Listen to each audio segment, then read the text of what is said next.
Ayan na. Hey, magandang araw sa inyo, Sunday morning. Nandito po ako ngayon mga ka-idol sa ating forest o kakahuyan po. Naghanap pa yung panggatong mga kahoy mga ka-idol. Pero kung maghanap tayo ng mga panggatong mga ka-idol, ingatan natin ang mga ating kalikasan sa ating kagubatan po. Tulad nitong mga gubat na to. Tingnan niyo po ha. Huwag kayong magputol ng mga ganitong mga kahoy, mga ganito po nga hindi pa namamatay po. Kung hanap nyo po ay panggatong man lang. Dahil tayo ay mag-ingat sa ating kalikasan ng ating kabundukan. Tulad dito po, huwag nyo putulin ng mga kahoy na nabubuhay pa. Kung maghanap kayo ng panggatong ay hanap na kayo ng mga tuyo or mga patay na kahoy. Tulad nito po mga kaidol. Ayan mga kaidol, ganito. Iba patay na kahoy kung panggatong man lang ang ating hanapin. Huwag kayo maputol ng mga kahoy na ingatan natin mga kahoy sa ating kalikasan. Kasi talagang tutulong ko sa ating environmental na pagkabuhi dito sa mundo natin. Hi mga idol, good morning. Good morning. Tulad ng mga lalo sa ating mga protection sa ating mga kagubatan, mga DNR dyan. Magandang araw sa inyo, Sunday morning. Dito po ako ngayon para magturo sa inyo ng mga tao hindi alam sa mga ating kalikasan. Kung kayo ay magkuha ng kahoy na nga panggatong ko, ito yung gamitin nyo. Huwag kayong magputol ng mga kahoy nga buhi. Masira yung kalikasan natin mga kaidol. Yan, ang ganda nito panggatong. Naghanap ko ng panggatong ngayon kasi Sunday. Bukas Monday wala na may trabaho na, pasukan ng mga trabaho, hindi kami makapag pangkuha ng mga panggatong natin. So mga idol, tuyo. So kailangan na marami para isang pasan, isang linggo, good for one week.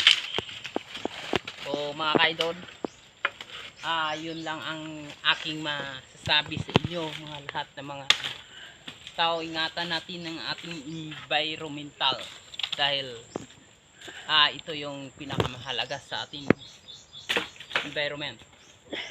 Kung magkuha kayo ng kahoy, huwag kayong puputol ng mga kahoy na buhi o kahoy na hindi pa patay.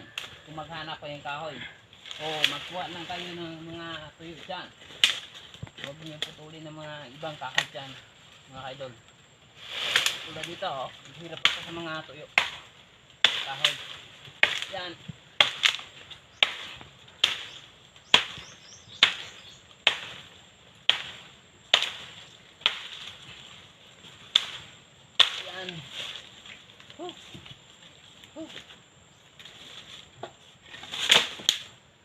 So kung kayo ay talagang nag-ingat sa inyong environment, huwag nyo magputol mga kahoy na nabubuhay pa dito.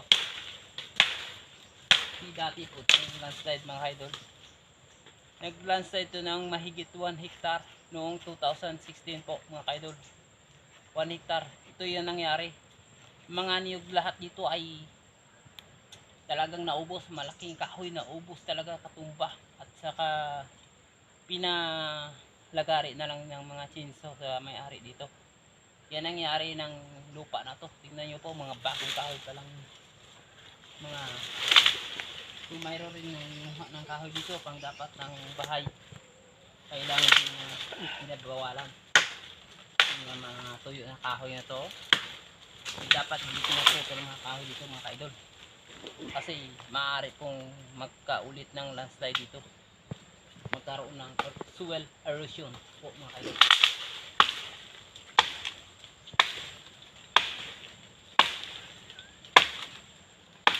Malapit kasi yung dagat dito mga kaidol. Sa dulo na yan, dagat na yan.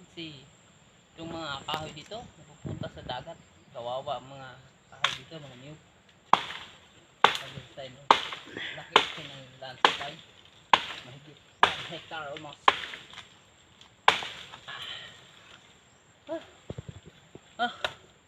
Ganito talaga mga mahirap mga kaidol. Pag tayo mahirap ay magtyaga tayo sa mga panggatong natin. Pero tayo ay may ahon-ahon na sa buhay or mayaman na kunti. Hindi tayo magtitiis ng mga kahoy nga pagkuha ng mga kahoy para panggatong. Kundi magbili na tayo ng mga gas.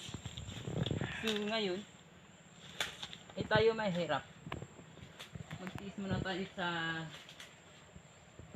mga kahoy nga panggatong mga kaidol. So I will go this area to find my place. The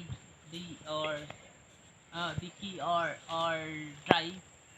dry wood to make a panggatong mga kaidol. I will go there. Hello mga kaidol. Maganda.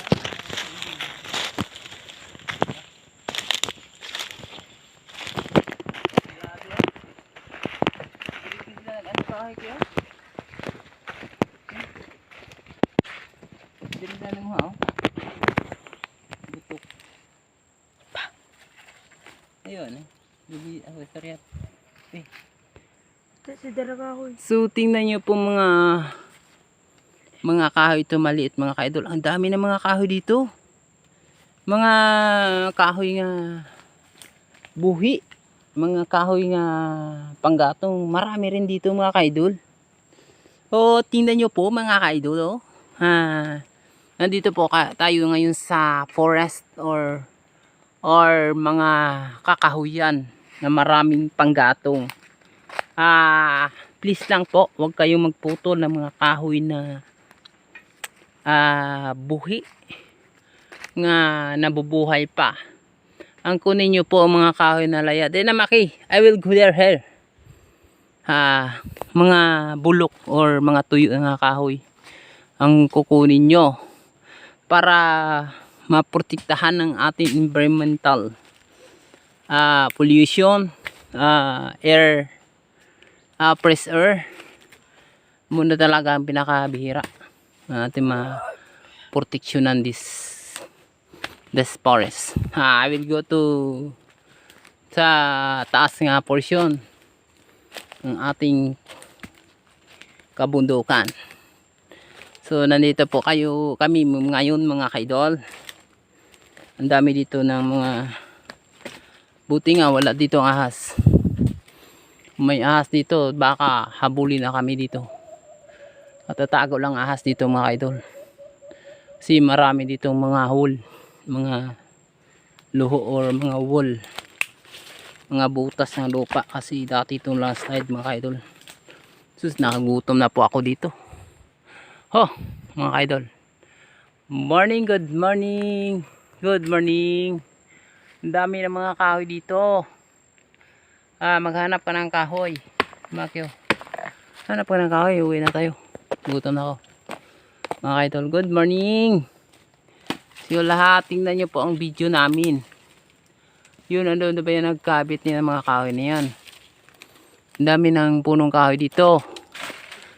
Okay, aray nako, ang sakit ng tiyan ko. Aray nako. Hello. Goodbye. Please lang po mga ka-idol or mga ka-vibes or mga kaibigan, kung panood niyo po ang aking video, kung pwede mag-subscribe sa aking channel and click your my button para lagi niyo ma-updated ang aking videos. Salamat once again, Sunday.